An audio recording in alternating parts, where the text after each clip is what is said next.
रावलपिंडी की इंसदादी दहशतगर्दी अदालत ने GHQ हमला केस में मजीद 14 मुल्जिमान पर फर्द जुर्म आयद कर दी।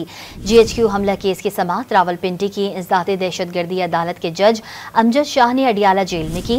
दौरान समाअत अदालत ने अली अमीन गंडापुर, शिबली फराज, शाह महमूद कुरैशी, शहरियार आफरीदी, कर्नल शब्बीर अवान, लतासिब सत्ती, उमर तनवीर बर्ड, तैमूर मसूद पर फर्द जुर्म आयद की। साद अली खान, सिकंदर ज़ेब, ज़ोहेब आफरीदी, फहद मसूद, नासिर महफूज पर भी फर्द जुर्म आयद की गई है।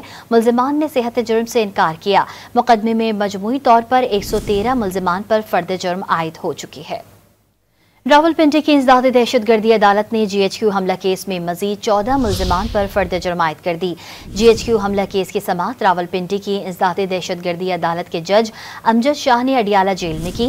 दौरान समाअत अदालत ने अली अमीन गंडापुर, शिबली फराज, शाह महमूद कुरैशी, शहरियार आफरीदी, कर्नल शब्बीर अवान, लतासिब सत्ती, उमर तनवीर बर्ड, तैमूर मसूद पर फर्द जुर्म आयद की। साद अली खान, सिकंदर ज़ेब, ज़ोहेब आफरीदी, फहद मसूद, नासिर महफूज पर भी फर्द जुर्म आयद की गई है। मुल्जिमान ने सेहत जुर्म से इनकार किया। मुकदमे में मजमूई तौर पर 113 मुल्जिमान पर फर्द जुर्म आयद हो चुकी है।